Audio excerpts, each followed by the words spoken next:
Mais Samsung, t'en as pas marre avec tes noms de segments Alpha, S, A3. C'est plutôt compliqué chez toi d'acheter un téléphone aujourd'hui, on s'y retrouve plus. Ah, c'est chiant. J'en ai marre. Bonjour les amis du web, bienvenue sur la chaîne WebGeek. Aujourd'hui, nous allons faire la présentation du Samsung Galaxy A5, le téléphone milieu haut de gamme, enfin, le téléphone milieu de gamme avancé de chez Samsung.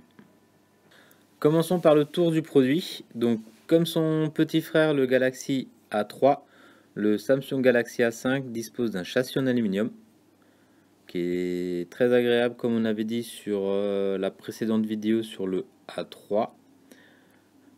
Dispose des mêmes emplacements pour tout ce qui est connectique, prise.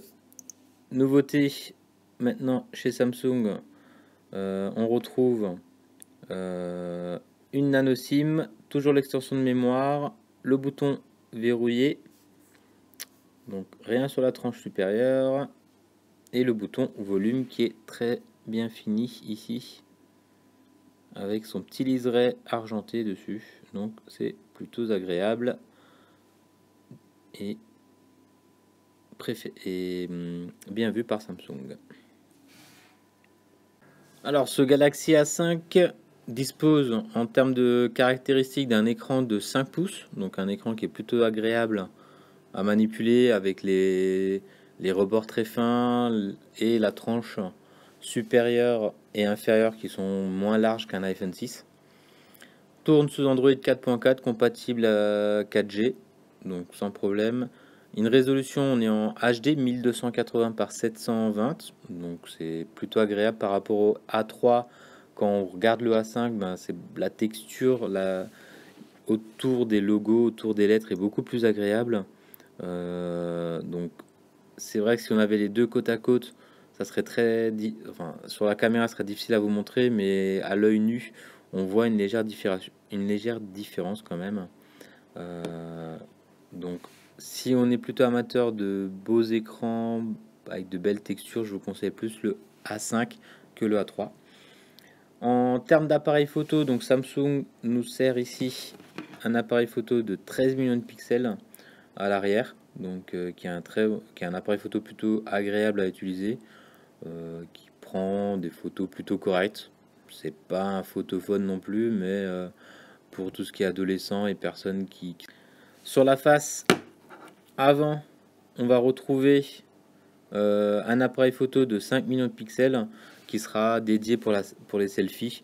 Donc Samsung met un coup de boost sur tout ce qui est selfie dans ses smartphones. En mémoire, on va retrouver 16 Go d'espace de stockage, donc Samsung nous donne encore plus. Mais bien sûr, elle est extensible ici avec le slot micro SD. La RAM, 2 Go de RAM, donc c'est bon, c'est plutôt agréable. J'ai pas vu de latence sur le smartphone en lui-même. Le poids, peut-être, on est sur un 128 grammes quand le A3 était sur 110 grammes, donc c'est plutôt correct. Donc c'est pas lourd, c'est la taille d'un iPhone, c'est le poids d'un iPhone 5 plutôt, ou d'un iPhone 4, pour ceux qui ont encore un iPhone 4 sous la main. La DAS, pour ceux qui sont intéressés par l'information sur la DAS, on est à 0,25 watts par kilogramme. Donc Samsung fait une DAS très bon résultat DAS. Donc je rappelle, la DAS c'est ce qui rentre dans votre cerveau quand vous avez le téléphone à l'oreille. Donc plus le chiffre est petit, mieux c'est. Donc, et la norme européenne, il ne faut pas dépasser 2 watts par kilogramme. Donc le prix du smartphone, on est plutôt dans les 399 euros. Donc c'est nouveau, ça vient de sortir. On sait que Samsung commence leurs tarifs très haut et après les revoit. Il y a une offre de remboursement actuellement de 50 euros, donc ça peut être un petit plus pour les personnes qui sont à la recherche d'un smartphone dans un budget de plutôt 350 euros. Est-ce que ça vaut le coup?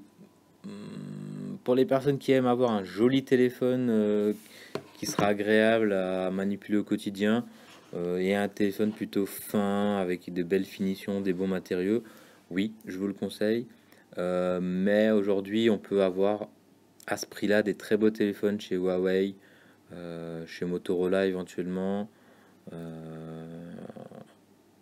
encore quoi sur le segment LG éventuellement, qui sont très agressifs actuellement avec le G3 qui a 499 et on peut le retrouver à 450 € dans certains magasins. Donc peut-être rajouter 50 € de plus et partir sur un LG G3. Ça peut être intéressant.